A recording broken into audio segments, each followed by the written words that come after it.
வணக்கம். புதிய தலைமுறையில் பல்வேறு செய்திகளை முதன்மை செய்திகளாக பார்க்கலாம். ஈரோடு கிழக்கு தொகுதியில் வாக்காளர்களுக்கு வேட்டி, சேலை, பேண்ட், ஷர்ட் போன்றவை வழங்கப்பட்டதாக புகார் எழுந்துள்ளது. 3 வாக்குச்சாவடிகளுக்குட்பட்ட பகுதியில் திமுக சார்பில் வேட்டி, சேலை வழங்கப்பட்டதாக கூறப்படுகிறது. வாக்காளர்களுக்கு பரிசுப் பொருட்கள் வழங்கப்படுவதாக ஏற்கனவே புகார்கள் எழுந்த நிலையில் அந்த வரிசையில் இன்று வேட்டி, சேலை விநியோகம் அதில் சேர்ந்துள்ளது. பரிசுப் பொருட்கள் வழங்கப்பட்டது தொடர்பாக 2 வழக்குகள் பதிவு செய்யப்பட்டுள்ளதாக தேர்தல் அலுவலர் தகவல் தெரிவித்துள்ளார்.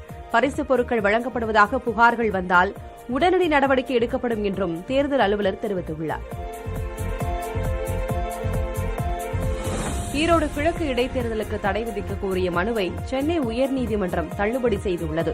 தேர்தலின் போது வாக்காளர்களுக்கு பணம் கொடுக்கப்படுவதாகவும் அதை தடுக்க தேர்தல் ஆணையம் போதிய நடவடிக்கை எடுக்கவில்லை எனவும் கூறி ஈஸ்வரன் என்பவர் உயர்நீதிமன்றத்தில் மனு தாக்கல் செய்தார்.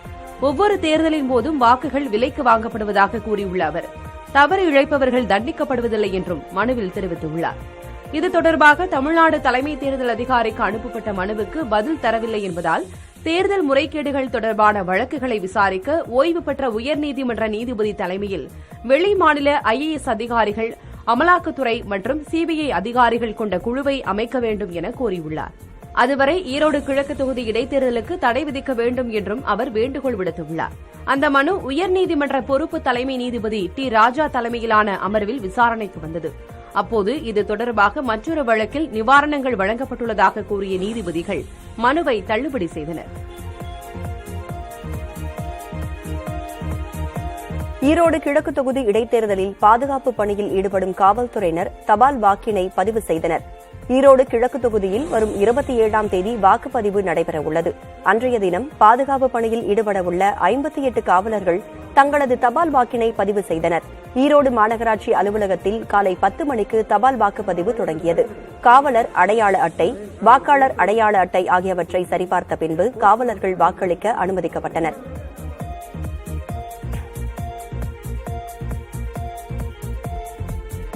ஈரோடு கிழக்கு சட்டமன்ற தொகுதி இடைத்தேர்தலில் காங்கிரஸ் மற்றும் தேமுதிக வேட்பாளர்களை ஆதரித்து சம்பந்தப்பட்ட கட்சிகளின் தொண்டர்கள் வீடு வீடாக சென்று ஆதரவு திரட்டி வருகின்றனர்.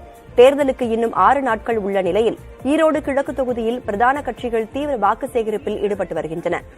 அந்த வகையில் காங்கிரஸ் வேட்பாளர் EVKS இளங்கோவனுக்கு ஆதரவாக கருங்கல்பாளையம் பகுதியில் சென்னை RK நகர் தொகுதி MLA எபினேசர் தீவிர வாக்கு சேகரிப்பில் ஈடுபட்டார்.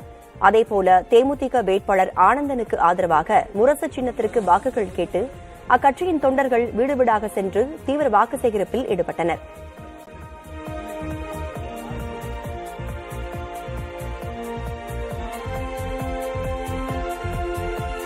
திருச்சி காட்டூரில் காத்திருந்த பள்ளி மேலாண்மை குழுவினரிடம் மனுக்களை பெற்றுக் கொள்ளாமல் முதலமைச்சர் ஸ்டாலின் சென்றதால் அவர்கள் அதிருப்தி அடைந்தனர். திருவாரூர் மாவட்டத்தில் பல்வேறு நிகழ்ச்சிகளில் பங்கேற்க விமானம் மூலம் தமிழக முதலமைச்சர் திருச்சிக்கு வருகை தந்தார். இதனைத் தொடர்ந்து தரைவழி மார்க்கமாக திருவாரூர் நோக்கிச் சென்றார். அப்போது காட்டூரில் உள்ள அரசு ஆதிதிராவிடர் நல பெண்கள் பள்ளியின் பள்ளி மேலாண்மை குழுவினர் முதல்வரை சந்தித்து கோரிக்கை மனு அளிப்பதற்காக காத்திருந்தனர்.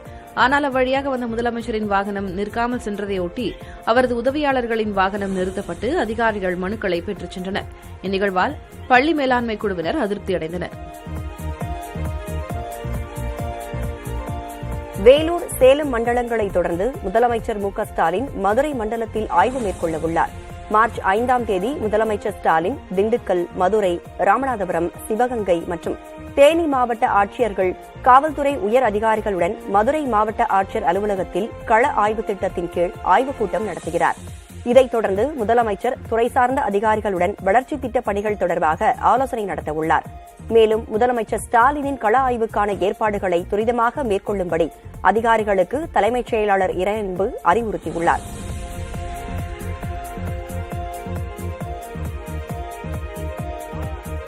நாகை மாவட்டம் வேதாரண்யத்தில் தங்களுக்கான வாழ்வாதார கோரிக்கைகளை நிறைவேற்ற வலியுறுத்தி மாற்றுத்திறனாளிகள் போராட்டம் நடத்தினர். வேதாரண்யம் ஊராட்சி ஒன்றிய அலுவலகம் எதிரே தமிழ்நாடு அனைத்து வகை மாற்றுத்திறனாளிகள் மற்றும் பாதுகாப்போர் உரிமைகளுக்கான சங்கத்தினர் ஆர்ப்பாட்டத்தில் ஈடுபட்டனர். அதில் மகாத்மா காந்தி தேசிய ஊரக வேலை உறுதி திட்டத்தின் கீழ் மாற்றுத்திறனாளிகளின் வாழ்வாதார கோரிக்கைகளை நிறைவேற்ற வலியுறுத்தி முழக்கங்களை எழுப்பினர். அனைத்து ஊராட்சிகளிலும் உள்ள மாற்றுத்திறனாளிகளுக்கு 100 நாள் வேலையும் அரசு நிர்ணயிக்கும் முழு கூலியும் வழங்க வேண்டும். சிறப்பு கிராம கூட்டங்களை நடத்தி 100 நாள் வேலை திட்டத்தினை தீர்மானமாக நிறைவேற்ற உத்தரவிட வேண்டும். நீல நிற அட்டை வழங்க வேண்டும் உள்ளிட்ட கோரிக்கைகளையும் நிறைவேற்ற அவர்கள் வலியுறுத்தியுள்ளனர். இந்த நீல நிற அட்டை வழங்க வேண்டும். முழு நேர ஊதியத்தை அவர்களுக்கு உத்தரவாதப்படுத்த வேண்டும். 4 மணி நேர வேலை மட்டுமே.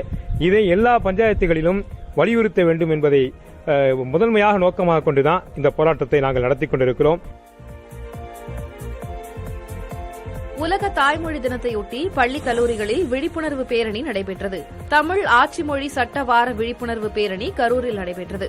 கரூர் அரசு கலைக்கல்லூரியில் நடைபெற்ற விழிப்புணர்வு பேரணியை ஆட்சியர் பிரபுசங்கர் தொடக்கி வைத்தார்.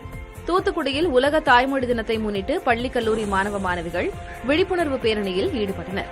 இதேபோன்று புனித சேவியர் உயர்நிலைப் பள்ளியில் தாய்மொழி குறித்து விழிப்புணர்வு பேரணியில் 100க்கும் மேற்பட்ட மாணவர்கள் பங்கேற்றனர். சிவகங்கை மாவட்டத்தில் ஆட்சி மொழி சட்ட வார விழா கொண்டாட்டத்தை முன்னிட்டு பேரணி நடைபெற்றது. மாவட்ட ஆட்சியர் மதுசூதன் ரெட்டி கொடியசைத்து தொடக்கி வைக்க வாகனங்கள் அணிவகுத்து மாணவிகள் சிலம்பாட்டமாடி சென்றனர். அனைவரும் தமிழை கலப்பு இல்லாமல் பேசி பழக வேண்டும் என பாட்டாளி மக்கள் கட்சியின் நிறுவனர் ராமதாஸ் வலியுறுத்தியுள்ளார். உலக தாய்மொழி தினத்தை முன்னிட்டு ராமதாஸ் தலைமையில் சென்னையிலிருந்து மதுரை வரை தமிழை தேடி என்ற பெயரில் 8 நாட்கள் விழிப்புணர்வு பரப்புரை பயணம் தொடங்கியது. தமிழன்னை படத்திற்கு மலர்தூவி மரியாதை செலுத்திய பின்னர் 8 நாட்கள் பரம்பரை பயணத்திற்காக வடிவமைக்கப்பட்ட தமிழன்னை சிலையினை ராமதாஸ் திறந்து வைத்தார். இந்த நிகழ்ச்சியில் பேசிய ராமதாஸ் தமிழை நாம் தொலைத்துவிட்டோம் என கூறினார். தமிழை இந்த கல்லூரியில், பள்ளிக்கூடத்தில், நீதிமன்றத்தில் பார்த்தேன் என்று யாராவது சொன்னால் அவர்களுக்கு தனது தலையை அடகு வைத்தாவது 5 கோடி ரூபாய் பரிசு அளிப்பதாக ராமதாஸ் அறிவித்தார். கலப்பு இல்லாமல் தமிழ் மொழியை பேசுங்கள் எனவும் ராமதாஸ் கேட்டுக் கொண்டுள்ளார்.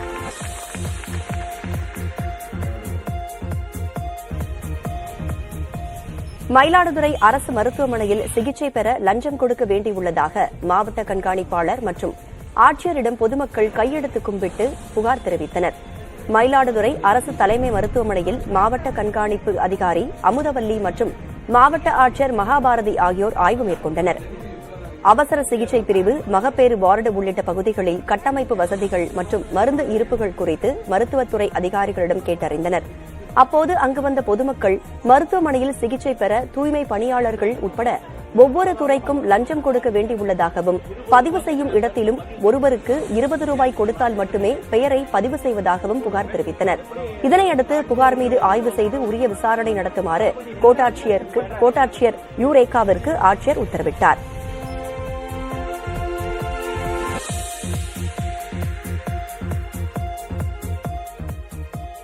தஞ்சையில் 60 லட்சம் ரூபாய் பணத்தை மிரட்டி பறித்த 2 பேர் கைது செய்யப்பட்டுள்ளனர். தஞ்சை மாவட்டம் ஒரத்தநாடு தாலுகா பனையாக்கோட்டை பகுதியைச் சேர்ந்தவர் வெள்ளையப்பன். இவர் சென்னையில் உள்ள ஒரு தனியார் நிறுவனத்தில் திட்ட மேலாளராக பணியாற்றி வருகிறார். கடந்த மாதம் ஊருக்கு வந்த வெள்ளையப்பனிடம் அதே ஊரைச் சேர்ந்த விஜயகுமார் மற்றும் அவரது நண்பர் கோவிந்தன் ஆகியோர் 80 லட்சம் ரூபாய்க்கு 500 ரூபாய் நோட்டுகள் தந்தால் 1 கோடி ரூபாய்க்கு 2000 ரூபாய் நோட்டுகள் தருவதாக ஆசை வார்த்தை கூறி ஏமாற்றியுள்ளனர். இதுகுறித்து வெள்ளையப்பன் தனது நிறுவன உரிமையாளரிடம் பேசி 60 லட்சம் ரூபாய்க்கு 500 ரூபாய் நோட்டுகளை வாங்கி அந்த தொகைக்கு 75 லட்சம் ரூபாய் தரும்படி விஜயகுமார் மற்றும் கோவிந்தனிடம் கேட்டுள்ளார். அப்போது கத்தியை காட்டி மிரட்டிய அவர்கள் பணத்தை பறித்துக் கொண்டு காரில் தப்பிச் சென்றுள்ளனர். பின் பணத்தை இழந்த வெள்ளையப்பன் அளித்த புகாரின் அடிப்படையில் இந்த கொள்ளையில் ஈடுபட்ட யுவராஜ், கார்த்திக் ஆகிய இருவரை காவல்துறையினர் கைது செய்தனர். உலக அலைச்சறுக்கு போட்டியில் பிரேசில் வீரர் டொலிடோ சாம்பியன் பட்டம் வென்றார். அமெரிக்காவின் ஹவாய் மாகாணத்தில் உள்ள கடற்கரையில் நடந்த உலக அலைச்சறுக்கு போட்டியில் ஆடவர் பிரிவில் டொலிடோவும், மகளிர் பிரிவில் ஆஸ்திரேலியாவின் பிக்லமும் முதலிடத்தை பிடித்து அசத்தினர். அலைச்சறுக்கு போட்டிகளில் டொலிடோ சாம்பியன் பட்டம் வெல்வது 13வது முறையாகும். இந்த வெற்றியின் மூலம் பாரிஸ் ஒலிம்பிக்ஸுக்கான தகுதி புள்ளிகளையும் இருவரும் பெற்றனர். அலைச்சறுக்கில் வீரர்கள் நிகழ்த்திய சாகசம் பார்வையாளர்களை வெகுவாக கவர்ந்தது.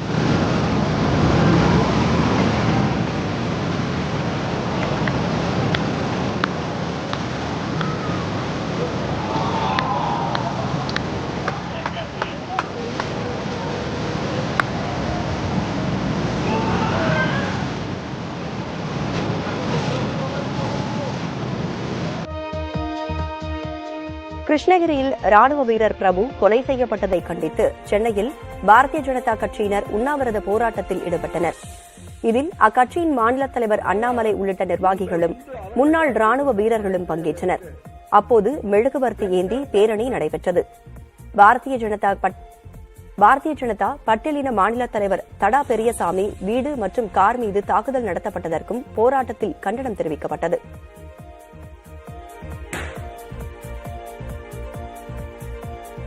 கர்நாடகாவில் பொதுவெளியில் ஒருவர் மீது ஒருவர் குற்றம் சாட்டி சண்டையிட்டு வந்த பெண் IAS அதிகாரி ரூபா மற்றும் IAS அதிகாரி ரோஹிணி சிந்தூரி இருவரும் காத்திருப்பு பட்டியலுக்கு மாற்றப்பட்டுள்ளனர். கர்நாடக அறநிலையத்துறை ஆணையராக இருந்த ரோஹிணி சிந்தூரி குறித்து பல்வேறு குற்றச்சாட்டுகளை முன்வைத்திருந்த பெண் IPS அதிகாரியான ரூபா ரோஹிணி சிந்தூரியின் அந்தரங்க புகைப்படங்களை வெளியிட்டிருந்தார்.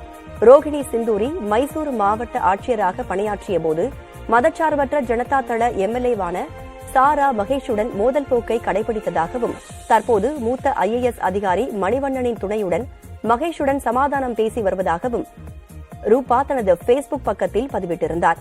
மேலும் மகேஷுடன் அந்த பெண் IAS அதிகாரி சந்திப்பு என்ற பெயரில் பெண் IPS அதிகாரி வீடியோ ஒன்றையும் தனது முகநூலில் பதிவிட்டிருந்தார். கோலாரில் பணியில் இருந்தபோது தற்கொலை செய்து கொண்ட IAS அதிகாரி ரவி நேர்மையானவர் என்றும் அவரது குடும்பத்தில் பிரச்சினை ஏற்பட ரோஹிணி சிந்தூரிதான் காரணம் என்றும் ரூபா குற்றம் சாட்டியிருந்தார். இருவருக்கிடையில் மோதல் ஏற்பட்ட நிலையில் இருவரையும் காத்திருப்போர் பட்டியலுக்கு மாற்றி கர்நாடக மாநில அரசு உத்தரவிட்டுள்ளது.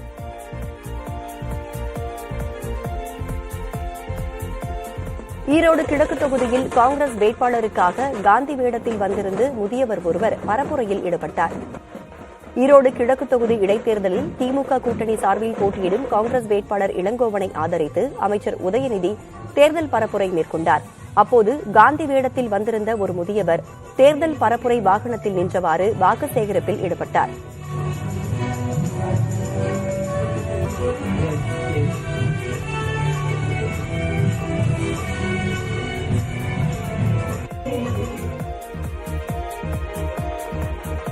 ஈரோடு கிழக்கு தொகுதியில் விஜயகாந்தை போன்று வேடமிட்டு தேமுதிக வேட்பாளருக்கு ஆதரவாக வாக்கு சேகரித்த நபர் அனைவரையும் கவர்ந்தார். ஈரோடு கிழக்கு இடைத்தேர்தலில் போட்டியிடும் தேமுதிக வேட்பாளர் ஆனந்துக்கு ஆதரவாக பிரேமலதா விஜயகாந்த், LK சுதேஷ், விஜய பிரபாகரன் உள்ளிட்டோர் பரப்புரையில் ஈடுபட்டு வருகின்றனர். இந்நிலையில் ஈரோடு சித்தன் நகர் பகுதியில் விஜயகாந்த் போன்று வேடமிட்ட நபர் தேமுதிக வேட்பாளருக்கு ஆதரவாக பிரச்சாரத்தில் ஈடுபட்டார். விஜயகாந்த் நடித்த சின்ன கவுண்டர் படத்தின் கதாபாத்திரத்தில் நாமக்கல் பகுதியைச் சேர்ந்த விஜயகாந்த் குமார் என்பவர் வீதி வீதியாக சென்று வாக்குச் சேகரிப்பில் ஈடுபட்டார். விஜயகாந்த் வசனங்களை பேசியும் அவரை போன்று நடித்தும் அவர் பிரச்சாரம் செய்தார். சேலம் கொச்சி நெடுஞ்சாலையில் நீலம்பூர் மதுக்கரை இடையிலான பகுதியையும் 6 வழிச்சாலையாக மாற்ற வலியுறுத்தி நடைபயணம் செல்ல உள்ளதாக கொங்குநாடு தேசிய மக்கள் கட்சி பொதுச் செயலாளர் ஈஸ்வரன் தெரிவித்துள்ளார். இப்போது சேலத்திலிருந்து உளுந்தூர்பேட்டை வரை உள்ள சாலை எங்கெங்கெல்லாம் இருவழிச்சாலையாக இருந்ததோ அங்கெல்லாம் 4 வழிச்சாலையாக வேகமாக மாற்றப்படுகிறது. அதே நம்பிக்கையோடு இந்த நடைபயணத்தை செய்கின்றோம்.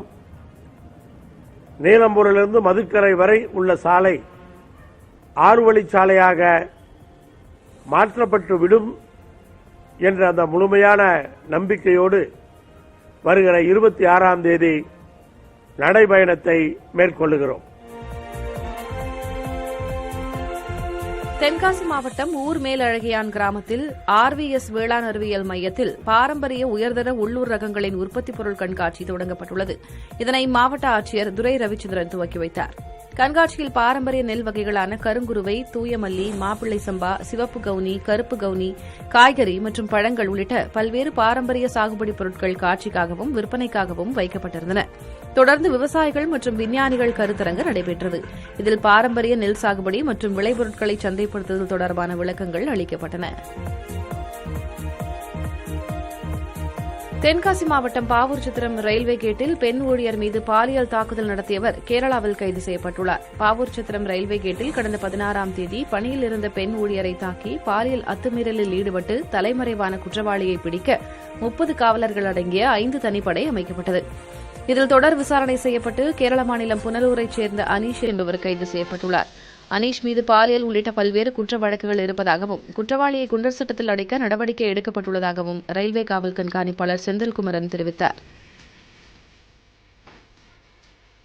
மறைந்த திமுக முன்னாள் அமைச்சர் உபயதுல்லா வீட்டிற்கு சென்ற முதலமைச்சர் மு.க.ஸ்டாலின் அவரது உருவப்படத்திற்கு அஞ்சலி செலுத்தி குடும்பத்தினருக்கு ஆறுதல் தெரிவித்தார். தஞ்சை முன்னாள் சட்டமன்ற உறுப்பினரும் முன்னாள் அமைச்சருமான உபயதுல்லா தஞ்சாவூரில் உடல்நலக்குறைவால் கடந்த 19ஆம் தேதி உயிரிழந்தார். இந்த நிலையில் 2 நாள் பயணமாக தஞ்சாவூர் சென்றுள்ள முதலமைச்சர் உபயதுல்லா வீட்டிற்கு சென்று அங்குள்ள அவரது உருவப்படத்திற்கு மலர் தூவி அஞ்சலி செலுத்தியதுடன் குடும்ப உறுப்பினர்களை சந்தித்து ஆறுதல் கூறினார். அப்போது நாடாளுமன்ற உறுப்பினர்கள் டி.ஆர். பாலு, எஸ்.எஸ். பழனி மாணிக்கம் உள்ளிட்டோர் உடன் இருந்தனர்.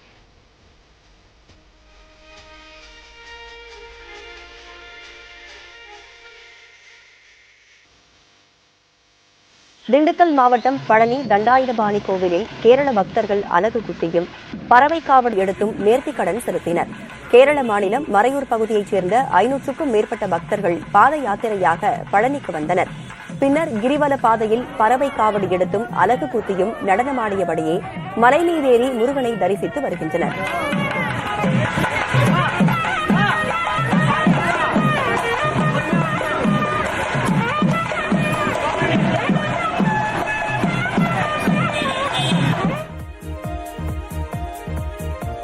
கோவை மாவட்டம் சிங்காநல்லூர் ரயில் நிலையத்தில் கடந்த 25 ஆண்டுகளாக நிறுத்தி வந்த பயணியர் ரயில்கள் கடந்த 1.5 ஆண்டுகளாக நிறுத்தப்படுவதில்லை என பொதுமக்கள் புகார் தெரிவித்துள்ளனர். கோவை, நாகர்கோவில், திருச்சி, பாலக்காடு ஆகிய 2 பயணிகள் ரயில் கடந்த 25 ஆண்டுகளாக சிங்காநல்லூர் ரயில் நிலையத்தில் நின்று பயணிகளை ஏற்றிச் செல்வது வழக்கம். இதனால் 2 ரயில்களை பயன்படுத்தி பொதுமக்கள் பல்வேறு பகுதிகளுக்கும் திருப்பூர் பனியன் கம்பெனிகளுக்கும் பயணம் செய்து வந்தனர். இந்நிலையில் கடந்த 1.5 ஆண்டுகளாக 2 ரயில்களும் சிங்காநல்லூர் ரயில் நிலையத்தில் நிற்பதில்லை என்று பொதுமக்கள் புகார் தெரிவித்துள்ளனர். இதனால் சிங்காநல்லூர், இருகூர் பயணிகள் அனைவரும் பீளமேடு ரயில் நிலையம் வந்து ரயில் ஏற வேண்டியுள்ள நிலை உள்ளதாகவும் தெரிவிக்கின்றனர்.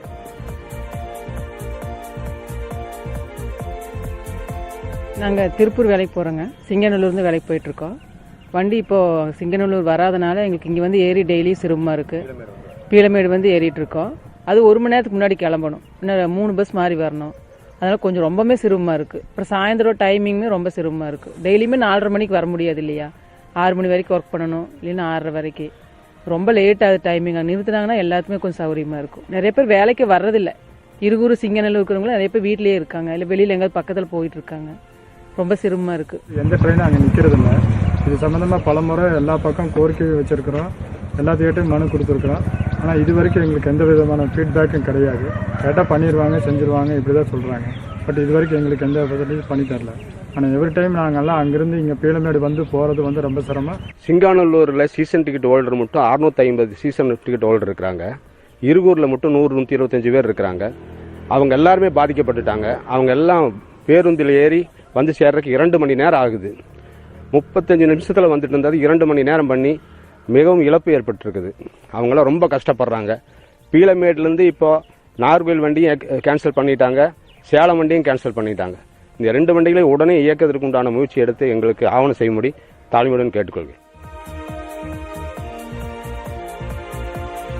கோவை கவுண்டம்பாளையம் பகுதியில் மதுபோதையில் பரபரப்பு நிறைந்த மேட்டுப்பாளையம் சாலையில் காரை நிறுத்திவிட்டு ஒரு நபர் படுத்து உறங்கியதால் கடும் போக்குவரத்து நெரிசல் ஏற்பட்டது. மேம்பாலத்திற்கு அருகில் சாலையில் நெடுநேரம் நிறுத்தப்பட்டிருந்த காரால் போக்குவரத்து பாதிக்கப்பட்டது. பொதுமக்கள் அருகே சென்று பார்த்தபோது காருக்குள் ஒருவர் தூங்கிக் கொண்டிருந்தது தெரியவந்தது. பின்னர் காவல்துறைக்கு தகவல் தெரிவித்து அவர்கள் வந்து பார்த்த பின்னரும் அந்த நபர் விழிக்காமல் உறங்கிக் கொண்டிருந்ததால் காரின் கண்ணாடியை உடைத்து அவரை எழுப்பி போக்குவரத்தை சீரமைத்தனர். அந்த நபர் மன உளைச்சலில் மது அருந்திவிட்டு வாகனத்தை ஓட்டி வந்து விபத்துக்குள்ளாகி சாலையில் வாகனத்தை நிறுத்திவிட்டு உறங்கியது தெரியவந்தது. இந்த நிலநடுக்கம் பதிவானது. இதில் கட்டடங்கள் சேதமடைந்து 6 பேர் உயிரிழந்தனர். 300 பேர் காயங்களோடு மீட்கப்பட்டுள்ளனர். மேலும் சிரியா, ஜோர்டான், இஸ்ரேல், எகிப்து ஆகிய அண்டை நாடுகளிலும் நில அதிர்வு உணரப்பட்டது. அமெரிக்காவின் ஒஹியோ மாகாணத்தில் ஆலை ஒன்றில் பயங்கர தீ விபத்து ஏற்பட்டது. ஆலையில் வைக்கப்பட்டிருந்த பொருட்கள் திடீரென வெடித்து தீ விபத்து ஏற்பட்டுள்ளது. உடனடியாக ஆலையிலிருந்த அனைவரும் வெளியேற்றப்பட்டனர்.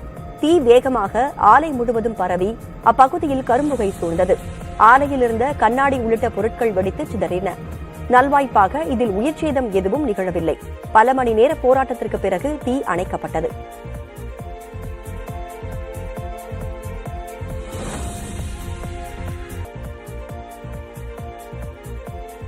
பஞ்சாப், ஹரியானா உள்பட 8 மாநிலங்களில் 70க்கும் மேற்பட்ட இடங்களில் தேசிய புலனாய்வு அமைப்பினர் சோதனை மேற்கொண்டனர்.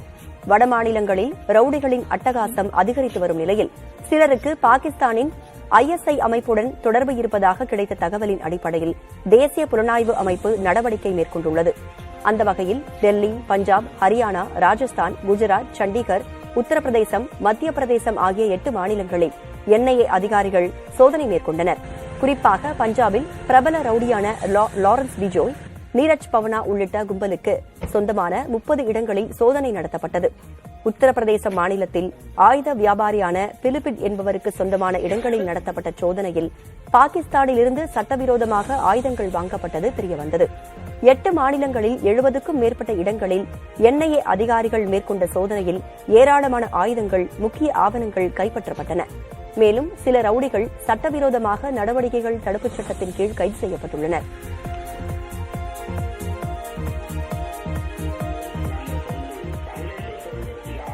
உலக தாய்மொழி தினத்தை முன்னிட்டு தஞ்சாவூர் ரயிலடி பகுதியில் கல்லூரி மாணவர்களின் விழிப்புணர்வு பேரணி நடைபெற்றது. இப்பேரணியை மாவட்ட ஆட்சியர் தினேஷ் பொன்ராஜ் ஆலிவர் தொடங்கி வைத்தார். இதில் தமிழ் பல்கலைக்கழக இலக்கியத்துறை மாணவர்கள் தப்பாட்டம் அடித்தும், தனியார் கல்லூரி மாணவர்கள் தமிழை போற்றி பாதுகாப்போம் என்ற வாசகம் அடங்கிய விழிப்புணர்வு பதாகைகளை ஏந்தியும் முக்கிய வீதிகள் வழியாக பேரணியாக சென்றனர். தேனி மாவட்டம் கம்பம் 18ஆம் கால்வாய் பகுதியில் அரசு அனுமதியின்றி மணல் கடத்த பயன்படுத்தப்பட்ட 8 டிப்பர் லாரிகள் மற்றும் 2 பொக்லைன் இயந்திரங்கள் பறிமுதல் செய்யப்பட்டுள்ளன. மணல் கடத்தலில் ஈடுபட்ட 21 பேர் மீது வழக்கு பதிவு செய்துள்ள காவல்துறையினர் கிராமச்சாவடி பகுதியைச் சேர்ந்த செந்தில், குமரன், பாக்கியநாதன், முத்து, கணேசன் மற்றும் துர்கேஷ் ஆகிய 6 பேரை கைது செய்தனர். காஞ்சிபுரம் மாவட்டத்தில் பேக்கரியில் கேக் வாங்கி சாப்பிட்ட 2 இளைஞர்கள் மருத்துவமனையில் அனுமதிக்கப்பட்டுள்ளனர்.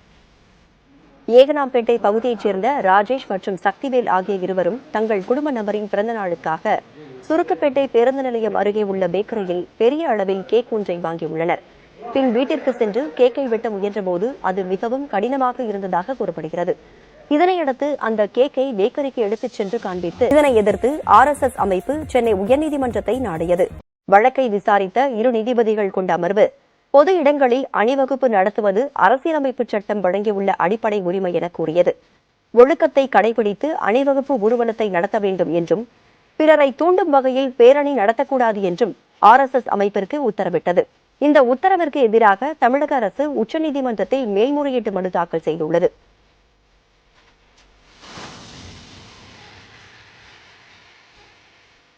ஐக்கிய அரபு அமீரகத்தில் பாதுகாப்புத்துறை சார்ந்த கண்காட்சியில் ஏராளமான நாடுகள் தங்களின் நவீன ஆயுதங்களை காட்சிப்படுத்தியுள்ளன.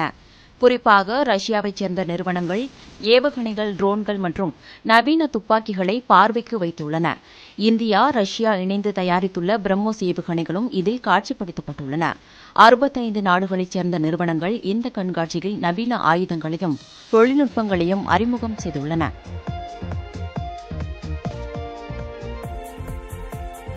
பார்டர் கவாஸ்கர் டெஸ்ட் தொடரிலிருந்து காயம் காரணமாக ஆஸ்திரேலிய வீரர் டேவிட் வார்னர் விலகியுள்ளார். டெல்லி டெஸ்டின் போது முகமது சிராஜ் வீசிய பந்து வார்னரின் இடது முழங்கையை தாக்கியது. இந்த நிலையில் மருத்துவ பரிசோதனையில் வார்னரின் இடது முழங்கை முறிந்தது தெரியவந்தது. இதனால் அவர் 3வது மற்றும் 4வது டெஸ்ட் போட்டிகளில் விளையாட மாட்டார் என்றும், காயத்திற்கு சிகிச்சை பெற சிட்னி செல்ல உள்ளார் என்றும் தெரிவிக்கப்பட்டுள்ளது. அவருக்கு பதிலாக டிராவிஸ் ஹெட் தொடக்க வீரராக களமிறங்குவார் என ஆஸ்திரேலிய பயிற்சியாளர் ஆண்ட்ரூ மெக்டொனால்ட் உறுதிப்படுத்தியுள்ளார். ஒப்பந்த முறையில் பணியாளர்களை நியமனம் செய்யக்கூடாது என வலியுறுத்தி தமிழ்நாடு போக்குவரத்து கழக ஊழியர் சங்கத்தினர் திருச்சியில் கண்டன ஆர்ப்பாட்டம் நடத்தினர். தமிழ்நாடு அரசு போக்குவரத்து கழகத்தில் தேவையான புதிய பணியாளர்களை உடனடியாக நியமனம் செய்ய வேண்டும், புதிய பணி நியமனங்களுக்கு ஒப்பந்த முறை அரசாணையை ரத்து செய்ய வேண்டும், நிரந்தர பணியிடங்களில் இளைஞர்களுக்கு முன்னுரிமை அளித்து வேலை வழங்கிட வேண்டும் என்பன உள்ளிட்ட கோரிக்கைகளையும் வலியுறுத்தி முழக்கமிட்டனர். கன்னியாகுமரி மாவட்டத்தில் உள்ள ஊராட்சி ஒன்றிய அலுவலகங்கள் முன்பு அனைத்து வகை மாற்றுத்திறனாளிகள் மற்றும் பாதுகாப்போர் உரிமைகளுக்கான சங்கம் சார்பாக ஆர்ப்பாட்டம் நடைபெற்றது. அப்போது தேசிய ஊரக வேலை உறுதி திட்டத்தின் கீழ் தொடர்ச்சியாக 100 நாள் வேலை வழங்க வேண்டும் உள்ளிட்ட கோரிக்கைகளை வலியுறுத்தி முழக்கங்கள் எழுப்பப்பட்டன.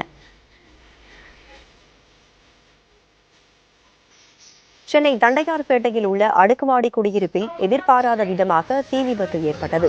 அங்கு வாடகைக்கு வசித்து வந்த சிந்தாமணி என்பவரது வீட்டில் திடீரென தீப்பற்றி பொருட்கள் அனைத்தும் சேதமடைந்தன. தகவல் அறிந்து சென்ற தீயணைப்புத் துறையினர் துரிதமாக செயல்பட்டு தீயை கட்டுக்குள் கொண்டு வந்தனர். நிலம் ஒதுக்கப்பட்டு விட்டதாக கூறிய அதிகாரிகளின் பேச்சுவார்த்தையை அடுத்து போராட்டம் கைவிடப்பட்டது.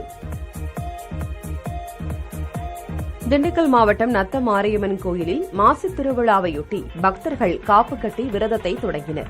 மாசி திருவிழாவையொட்டி பல்லாயிரக்கணக்கான பக்தர்கள் கரந்தமலை கன்னிமார் தீர்த்தத்தில் புனித நீராடிவிட்டு புனித தீர்த்த குடங்கள் எடுத்து வந்து சந்தன கருப்பு கோயிலில் சேர்த்தனர். பின் அம்மனுக்கு சிறப்பு அபிஷேகம், அலங்காரம், தீபாராதனைகள் நடந்தன. விழாவையொட்டி மாரியம்மன் வெள்ளி கவச அலங்காரத்தில் பக்தர்களுக்கு அருள் பாலித்தார். கள்ளக்குறிச்சி மாவட்டம் திருக்கோவிலூர் அருகே அரசு நிலத்தை ஆக்கிரமிப்பு செய்ததை கண்டித்து கோட்டாட்சியர் அலுவலகத்தை கிராம மக்கள் முற்றுகையிட்டனர். அத்திப்பாக்கம் கிராமத்தில் அரசுக்கு சொந்தமான நிலமானது ஊராட்சி மன்ற அலுவலக கட்டடம், கிராம நிர்வாக அலுவலக கட்டடம் உள்ளிட்டவைகள் கட்ட ஒதுக்கப்பட்டுள்ளது. ஆனால் அந்த நிலங்களை தனி நபர்கள் ஆக்கிரமிப்பு செய்துள்ளதாக கூறி பொதுமக்கள் கோட்டாட்சியர் அலுவலகம் முன் தர்ணாவில் ஈடுபட்டனர். உரிய நடவடிக்கை எடுக்கப்படும் என கோட்டாட்சியர் உறுதியளித்ததால் பொதுமக்கள் கலைந்து சென்றனர்.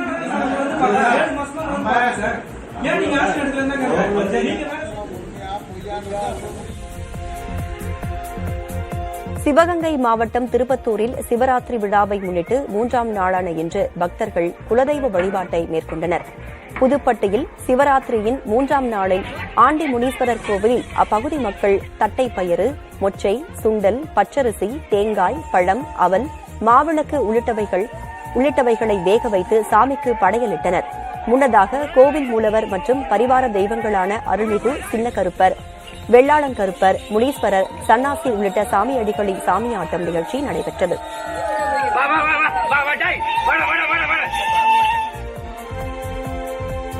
நீலகிரி மாவட்டம் பந்தலூரில் மாவோயிஸ்டுகள் நடமாட்டத்தை கட்டுப்படுத்துவது தொடர்பாக ஆலோசனைக் கூட்டம் நடைபெற்றது. மாவட்ட எஸ்பி பிரபாகரன் தலைமையில் நடந்த கூட்டத்தில் தமிழகம், கேரளா மற்றும் கர்நாடக மாநிலங்களைச் சேர்ந்த காவல்துறை உயர் அதிகாரிகள் மற்றும் வனத்துறை அதிகாரிகள் பங்கேற்றனர். இதில் 3 மாநில அதிகாரிகள் இணைந்து மாவோயிஸ்டுகளின் நடமாட்டத்தை கட்டுப்படுத்துவது, நடமாட்டம் இருக்கும் பட்சத்தில் உடனடியாக தகவல் கொடுத்து 3 மாநில காவல்துறையினருக்கும் இணைந்து அவர்களை கட்டுப்படுத்துவது தொடர்பாக ஆலோசனைகள் மேற்கொள்ளப்பட்டன. இதைத் தொடர்ந்து செய்தியாளர்களிடம் பேசிய எஸ்பி பிரபாகரன், தமிழகத்தில் மாவோயிஸ்டுகள் நடமாட்டம் முற்றிலும் இல்லை எனவும் கேரளாவில் ஒரு சில இடங்களில் அவர்களின் நடமாட்டம் இருக்கிறது எனவும் தெரிவித்தார். மேலும் பழங்குடியினரை மேலூர் அருகே கோவில் விழாவில் 1000க்கும் மேற்பட்ட பக்தர்களுக்கு இறைச்சி விருந்து போடப்பட்டது. இலந்தை மரத்தடியில் வீற்றிருக்கும் அருள்மிகு முத்துப்பிள்ளையம்மன் ஆலயத்தில் மாசி கௌரி விழா நடைபெற்று வருகிறது. இதில் மேலூர், கூத்தம்பட்டி, நவீனப்பட்டி, வடக்கு நாவீனப்பட்டி, சத்தியபுரம் உள்ளிட்ட சுற்றுவட்டார பகுதிகளைச் சேர்ந்த 1000க்கும் மேற்பட்ட பொதுமக்கள் கலந்து கொண்டனர். விழாவில் பக்தர்கள் காணிக்கையாக வழங்கிய 51 ஆட்டுக்கிடாய்கள், 100க்கும் மேற்பட்ட சேவல்களை பலி கொடுத்து வருகை தந்த பக்தர்களுக்கு இறைச்சி விருந்து வழங்கப்பட்டது. பாரபட்சமற்ற நடுநிலையான உண்மை செய்திகளை உடனுக்குடன் அறிந்து கொள்ள நண்பர்களுடன் பகிர புதிய தலைமுறை யூடியூப் சேனலை சப்ஸ்கிரைப் செய்யுங்கள். அண்மை செய்திகளுக்காக இணைந்திருங்கள் புதிய தலைமுறையோடு.